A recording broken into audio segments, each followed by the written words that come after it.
ils ont dit que l'éducation est un droit, tu entends? Moi, je suis fille. J'habite la banlieue. Mes parents viennent du village. Pauvres, analphabètes. Ils m'ont dit d'attendre. Un jour, je serai dans le stade. Il faut porter plainte. C'est un droit. Mais où? Y a-t-il un responsable qui s'est engagé, qui a demandé tous les moyens de la société pour nous sortir des ténèbres? Monsieur le ministre, la COSYDEP est née il y a de cela 15 ans. 15 années depuis 2008-2009. 7 organisations composaient la COSYDEP en 2008. Ça s'est agrandi pour être 40 en 2009 et devenir aujourd'hui 75 organisations membres. Monsieur le ministre, la COSYDEP, c'est aussi 14 antennes régionales. Le numérique est devenu essentiel, fondamental, tant au niveau des enseignements-apprentissages que des acteurs de la société éducative. Nous, associations de parents d'élèves, demandons à être formés et informés pour disposer de toutes les informations au niveau des écoles, établissements scolaires et de formation technique. Face aux crises en vue, c'est-à-dire les crises sanitaires, comme le Covid-19, crise environnementale, crise politique, militaire et j'en passe. La COSYDEP est obligée de faire dans l'anticipation et la proactivité pour bâtir un système éducatif adapté, résilient, innovant, pour ne pas être laissé en rade dans la marche de la nation. Nous ne doutons guère que de la réflexion collective sur le thème de l'Assemblée générale en sortiront des conclusions et des recommandations fortes et pertinentes pour relever les défis identifiés relativement à la résilience de notre système éducatif et à son ancrage profond dans la révolution numérique en cours dans le monde. Pour aider davantage la COSYDEP dans l'accomplissement avec succès de ses missions de service public, il est grand temps de la doter d'un espace de travail très fonctionnel, c'est-à-dire d'un siège social à la mesure de sa notoriété reconnue de tous. Monsieur le ministre, donc là, nous sommes là dans le cadre de cette Assemblée générale et ce que nous voulons, c'est d'établir un bilan de nos actions. Qu'avons-nous fait ces 5 années? D'établir un bilan pour tirer les enseignements, les leçons. Mais ce que nous voulons, c'est aussi de produire un plan stratégique quadriennal, de nous projeter sur les 4 prochaines années. Mais en lien avec votre lettre de politique sectorielle, en lien avec la vision 2050 du Sénégal. Ce que nous voulons, c'est évidemment de renouveler aussi nos instances. Parce qu'une organisation qui fonctionne doit se renouveler.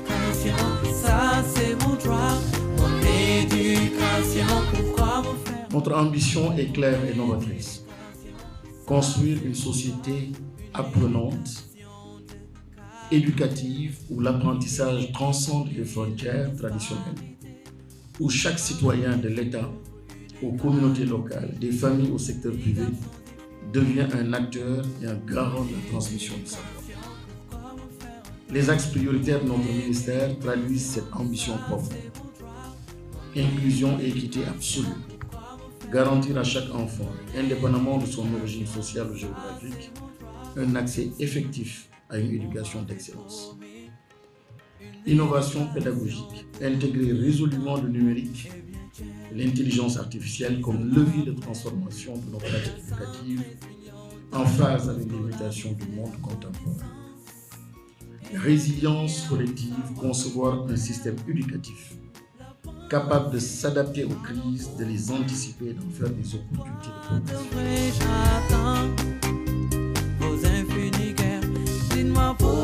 Cependant, les besoins restent colossaux. 186 000 enfants n'ont pas de salle de classe adéquate. 36% des élèves ne terminent pas le primaire. Et les infrastructures et les ressources pédagogiques sont insuffisantes. Ensemble, honorons la vision des leaders africains et bâtissons un système éducatif où chaque enfant, quelle que soit son origine, puisse rêver et réussir. Action Aid et la COSYDEP s'engagent résolument à soutenir les mécanismes d'un financement innovant équitable et durable en faveur de l'éducation, du droit à l'éducation pour tous.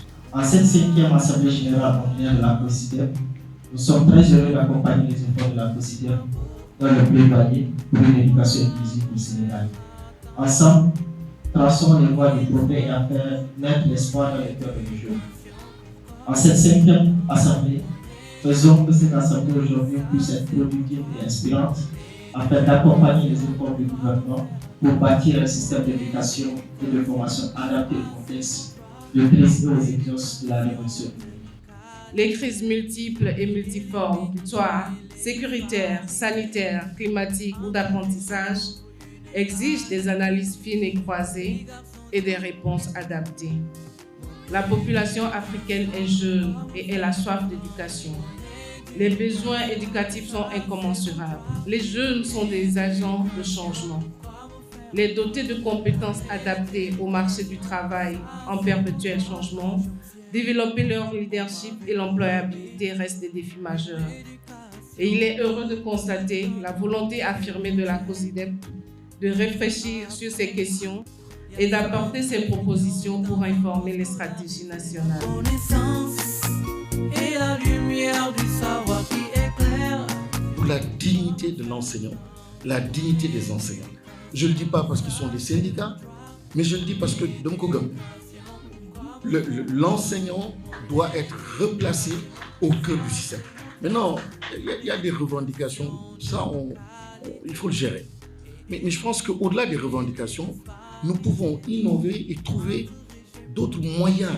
Je pense simplement à des partenariats que le ministère pourrait porter. Ce matin, je pensais à un partenariat peut-être avec la Socosi pour dire tout ce qui est enseignant, je veux une réduction spéciale pour mes enseignants.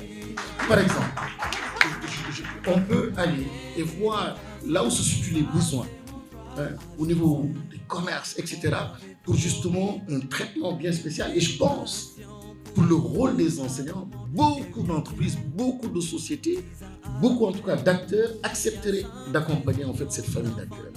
Nous avons pu réaliser ce travail parce que nous avons été en complicité et que nous avons travaillé ensemble de manière sincère et transparente. Je pense que nous avons eu une équipe extraordinaire qui s'est sacrifiée et qui a travaillé dans des conditions parfois extrêmement difficiles.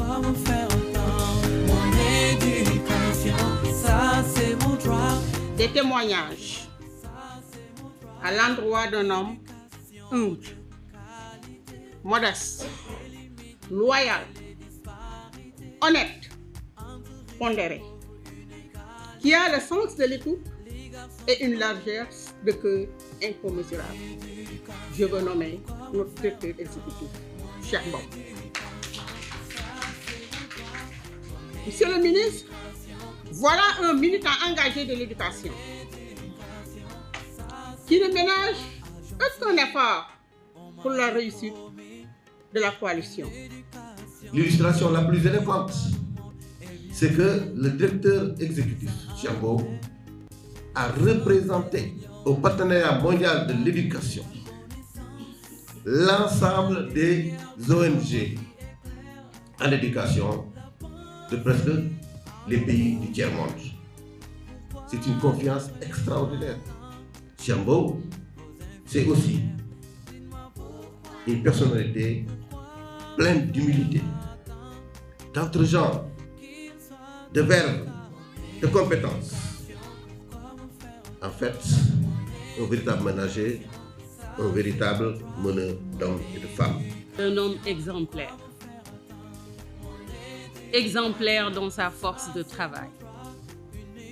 Exemplaire dans son niveau de réflexion stratégique et politique, mais aussi opérationnel, parce qu'il supervise l'opérationnalisation de nos actions et de nos activités. Nous, membres du conseil d'administration, et moi, présidente en l'occurrence, nous saluons franchement, tous les efforts du directeur exécutif, M. Cheikh Mbao, et je voudrais... Je suis impressionné par votre leadership.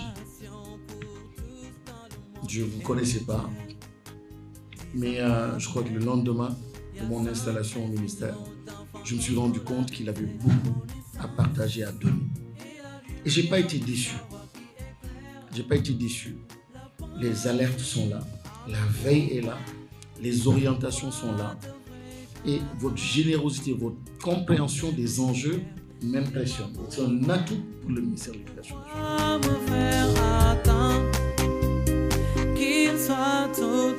Au terme de ces 2 jours de travail, et j'allais dire de l'Assemblée générale ordinaire de la COSYDEP, 4 résolutions principales ont été retenues. La première résolution porte sur la problématique des crises, parce que les crises sont devenues récurrentes, elles sont multiformes. La deuxième résolution porte sur la situation du personnel enseignant. La troisième résolution est articulée autour de l'adaptation du système d'éducation et de formation à la révolution numérique. Et la quatrième résolution porte sur l'éducation qui doit être une affaire de la communauté. La coalition a eu des périodes un peu difficiles par rapport à ces 4 dernières années compte tenu des multiples crises qui ont secoué le système éducatif. Donc, qui ont fait qu'il y a eu beaucoup d'actions qui étaient prévues dans le cadre de la mise en œuvre des plans d'action de la coalition qu'on n'a pas pu mettre en œuvre compte tenu des difficultés que la coalition a eu à rencontrer. Mais cette Assemblée générale nous a permis quand même de tirer, d'évaluer ces plans d'action-là et de pouvoir en fait tirer les leçons de cette mise en œuvre, ce qui va nous permettre de pouvoir nous projeter dans l'avenir. Le problème de l'éducation nationale, c'est la question aussi du portage. Nous pouvons ici nous enfermer, parler, mais si en haut, le portage n'est pas fait, on n'avancera pas. L'opportunité est là, le momentum est là, les Sénégalais sont prêts, les Africains sont prêts. Nous parlons tous de transformation. Allons-y vers des partenariats forts, intelligents, et chacun dans son rôle, le syndicat dans son rôle, la société civile dans son rôle, et je pense que nous pouvons donc arriver à quelque chose de très intéressant. Car le premier mot que Dieu a appris au prophète, paix sur lui, c'est lire. Et lire, c'est apprendre. Apprendre, c'est sortir de l'ignorance.